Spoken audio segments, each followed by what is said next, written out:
Hey guys, Tolomic here, and today I want to take a look at building up atmospheres from a couple of layers using granular synthesis. So I've already got the drums that I looked at in the atmospheric drums tutorial, and then we've got a bass line and these chords laid out.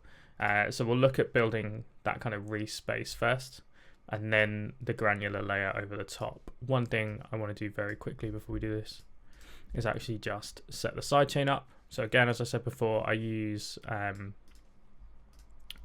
automation on a utility for my sidechain.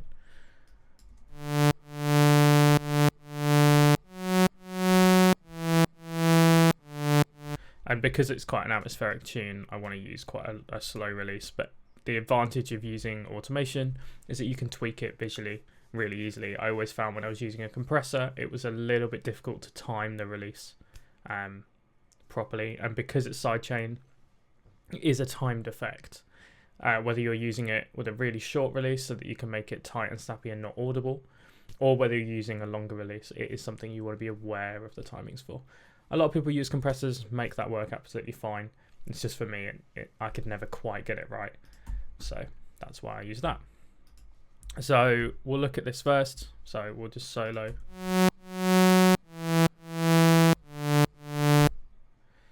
And then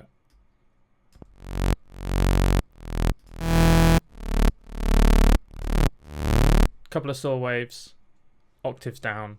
I tend to do this by ear, like the octave depends on where the octave you're playing. Like I could move those MIDI notes and not change that octave and it would give us the same sound.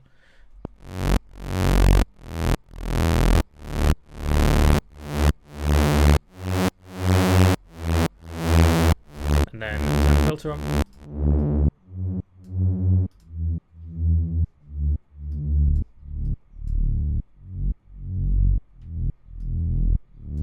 And then turn the note tracking on, just to give a little bit of variation between all the notes. Turn that to mono, and we'll add a little bit of glide.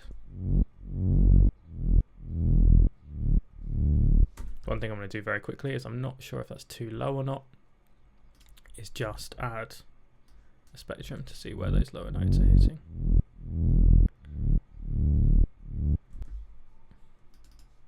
Let's bump that one.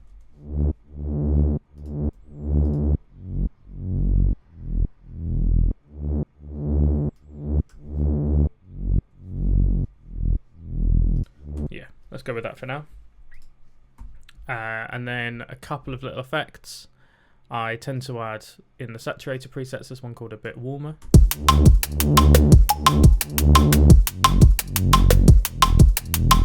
And then a little bit VQ, just to scoop some of those low mids out where a little bit of mud can sometimes generate.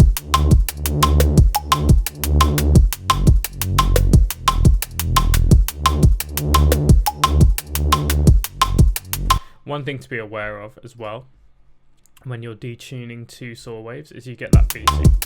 You see the volumes jumping up and down both there and there, even without the sidechain. So what you can do is double this up, delete both oscillators, and layer in a sub.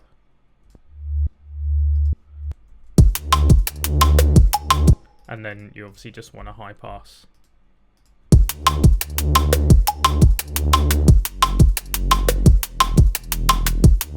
And that will give you a more consistent sub. And then you obviously balance those two. But as I said, stuff like that I don't tend to bother with until a little bit later in the tune when I'm mixing and tidying everything up a bit. But so you're aware, there it is. Okay, so now moving on, I want to take a quick look at the granular side. I've actually replaced the sample that we had here just with this lead sample from the free 174 pack on the DNB Academy website. I've added a pitch, a tuner just to check the pitch, so I know it's a C. Because the granulator is a sampler, it will essentially assume the pitch is C, and we can adjust that, but it's just easier if the sample's in C to start with, particularly for the sakes of this tutorial. So Drag that into the granulator down here. As a note, Granulator is free for anyone who owns Ableton, but all of the techniques and the theory here is exactly the same regardless of which Granular plugin you're using. I used to use Grain in Reason. It works exactly the same way. So yeah, what it will do is break the sample up into a bunch of really small slices called grains, and then play them back in ways that we determine. And we can kind of edit that to create some more interesting tones. So I've dragged that sample here into the granulator, and instantly we've got this.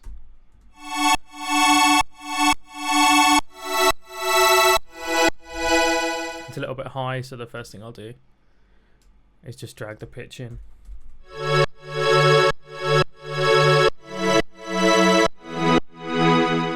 And lower that. You can lower it within the plugin, but I tend to like working off Ableton to like inbuilt stuff instead. Cool, so we can adjust the size of the playback of each of these grains, these slices that I mentioned before.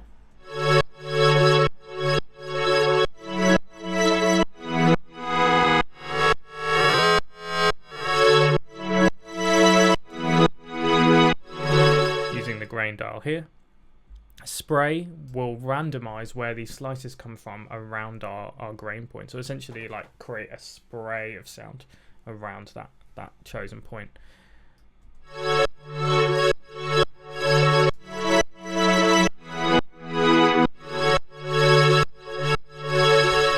that sounds quite nice.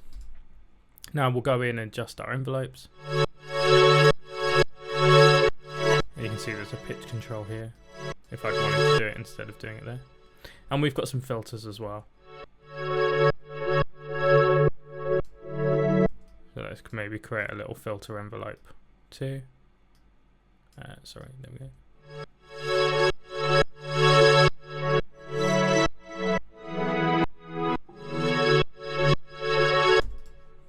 Okay, bit of reverb.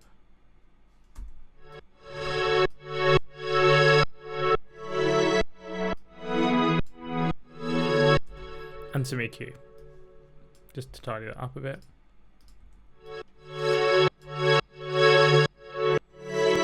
And it also means we can filter out some more of those highs.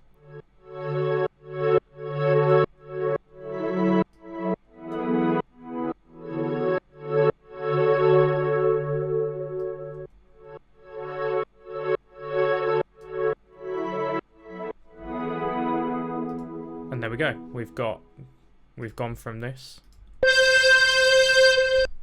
to a nice pad and in context.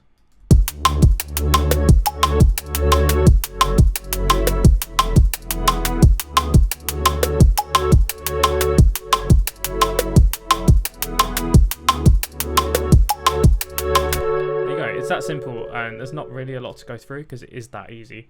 But yeah, hope that was helpful. Any questions, let me know in the comments down below, and I'll see you next time.